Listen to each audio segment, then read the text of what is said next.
मोदी नगर इलाके में गदाना गांव के किसान ओमपाल सिंह कहते हैं, पिछले कुछ महीनों में खाद की कीमतें बढ़ी हैं, लेकिन प्रधानमंत्री किसान सम्मान निधि यानी पीएम किसान योजना के तहत मिलने वाली सहायता राशि से बोझ कुछ कम हुआ है। आपको समय पर पैसे मिलते हैं पीएम किसान सम्मान निधि? जी हाँ, जी हाँ। हाँ? हाँ जी। देरी नहीं हुई कभी? नहीं, बराबर आते रहते हैं। आपने केवाईसी करा ली है अपनी? हाँ जी। हाँ जी। तो परेशानी नहीं हुई इस योजना नहीं, कोई परेशानी नहीं है, अपने आप आ जाते हैं अकाउंट में और कोई दिक्कत नहीं है। बाकी हमें जरूरत पड़ती है तब निकाल लेते हैं हम।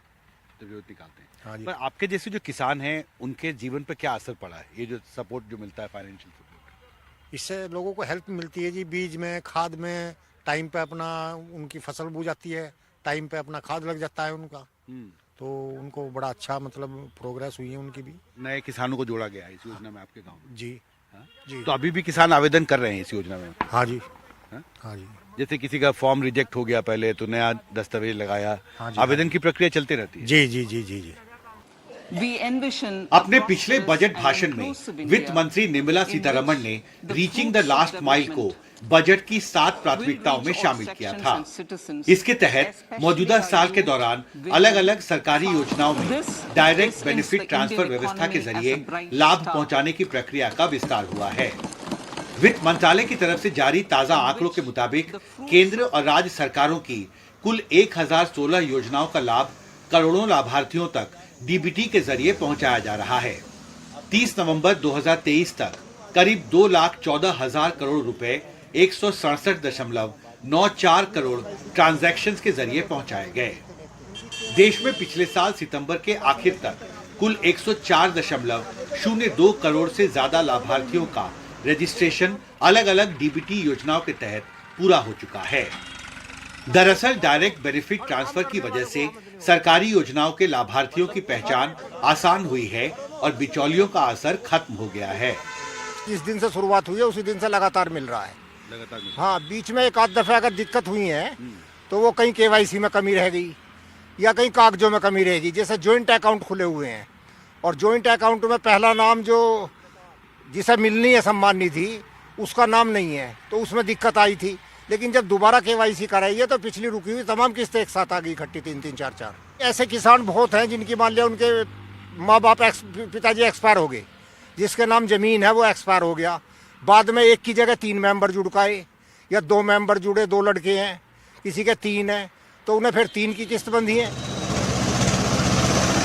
मौजूदा वित्तीय साल के दौरान अप्रैल से नवंबर 2023 के बीच पीएम किसान सम्मान निधि के तहत रजिस्टर्ड लाभार्थी किसानों को करीब 38,000 करोड़ रुपए सीधे उनके बैंक खातों में ट्रांसफर किए गए। अब किसान चाहते हैं कि इस योजना के तहत मिलने वाली सहायता राशि को कुछ और बढ़ाने पर सरकार को गंभीरता से विचार करना चाहिए।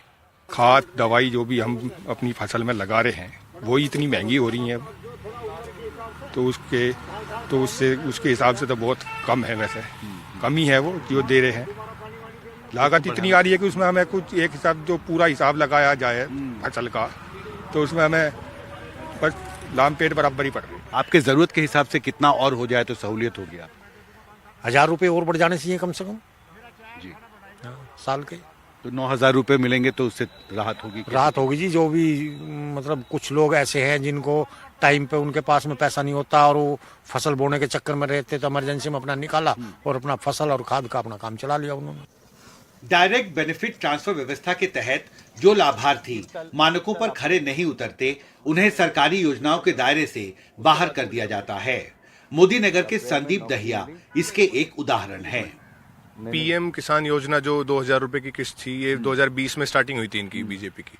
उसके बाद मेरे को 20 में 21 में आया मेरे को ये कुछ मतलब 2,000 रुपए की 3 से 4 किस्त आई। फिर मेरी जॉब कंटिन्यू करी थी मैंने 2021 अप्रैल में। उसके बाद मेरे को जब मैंने आईटीआर वगैरह फाइल करी तो उसके बाद मेरे को कोई किस्त इनमें मतलब इन्होंने नहीं मेरे को कभी प्रोवाइड की। अब भी मेरी मम्मी की अब भी आती है, मेरे फादर की भी आती है, पर मेरी उसके बाद कोई ऐसी किस्त नहीं है। क्योंकि मैंने अर्निंग दिखाई तो मेरे को लग रहा है उन्होंने क्रॉस चेक करके या मेरे को वेरीफाई करके तो उन्होंने लिस्ट से मेरे को हटा दिया है कि मेरे को उन 2,000 रुपए की या 6,000 रुपए की जरूरत है। ओके। तो इसका मतलब है कि जब आप टैक्स पे करने लगे तो उसके बाद से आपका किस्त आना बंद हो गया? बिल्कुल सर, मेरी उसके बाद से जब से आईटीआर फाइल करी तो उसके बाद से मेरे को कोई ऐसी किस्त गवर्नमेंट से प्रोवाइड नहीं हुई।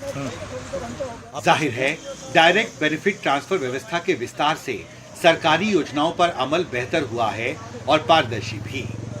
मोदी नगर के गदाना गांव से कैमरा पर्सन सुधीश राम के साथ हिमांशु शेखर, एनडीटीवी इंडिया।